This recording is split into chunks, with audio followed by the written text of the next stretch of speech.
біздің депутаттық сауалымыз премьер-министрдің орынбасарына Сұлтановқа арналады. Мемлекет басшысы Қасым-Жомарт Кемелұлы Тоқаевтың 2022 жылғы 11 қаңтарда парламент мәжілісінің отырысында сөйлеген сөзінде РОП операторы компаниясының қызметі сынға алынған болатын. Осы жекеменшік компанияның қызметі тоқтату туралы тікелей тапсырма берілді. Әрі ең бастысы кәдеге жарату және кәдеге жарату алымын жинану жөніндегі функцияларды мемлекетке орындауға тиіс екені атап көрсетілді. Ақ Жол фракциясы бұл шешімді түбегейлі қолдайды.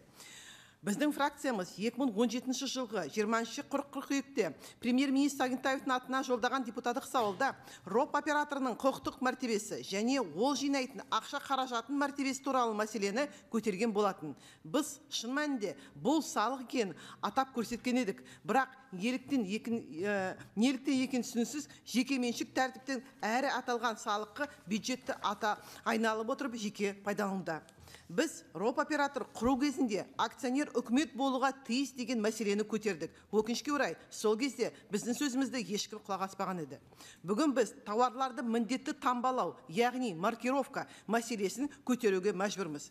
Ақ Жол фракциясының депутаттары 2018 жылы тауарларды таңбалау туралы келісімде ратификациялауды қолдамады. Сонымен қатар біз Евразиялық экономикалық одақ комиссияның алаңында таңбалауға жататын тауарлар тізбесін негізсіз кеңейтуді қайта қарау талабымен үкімет атына 2 рет хат жолдадық. Тауарларды таңбалауды шын мәнінде халықаралық практикада қолданатындай көлеңкелі заңсыз тауарлармен күресу тегі ретінде акцизделетін тауарлардың тобы үшін ғана қолдану керек екенін атап өттік. Біздің фракциясы үкіметтің назарын міндетті таңбалауды енгізу туралы тауарлардың мен тамақ өнімдерінің қымбаттауына алып келетіне бизнес үшін есептелікті едеулі проблема әкелетіне аударған болатын.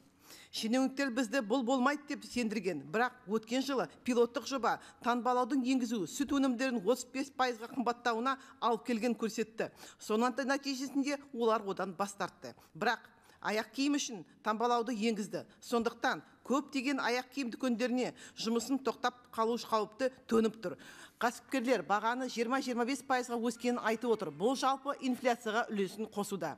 Басқа тауарлар үшін де таңбалауды енгізу кезекте тұр. Мәселен, үкімет 2020 жылғы 10 қыркүйектің нөмір 563 қаулысына сәйкес тоқма өніміне, су мен сусындарды, дәрілік заттарды таңбалауды енгізу мерзімде белгіленген. Алдағы уақытта басқа да өнімдер жоспарлануда.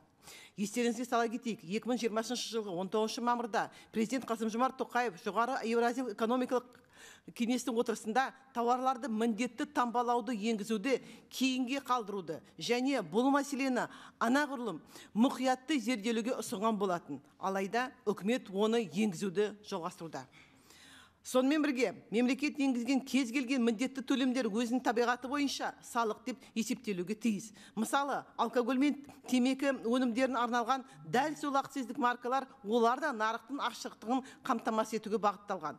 Осыған байланысты Ақ Жол фракциясы мемлекет атынан енгізілген міндетті төлемдер шын мәнінде салықтар неліктен жекеменшік компанияға таңбалау операторына келіп түседі деген сұрақты қайтадан көтеруге мәжбүр. Мәселен, тауарлар таңбалау мен қадағалаудың бірыңғай оператор болып 49% жекеменшік құрылымдарға тиесілі Қазақтелеком акционерлік қоғамы айқындалған.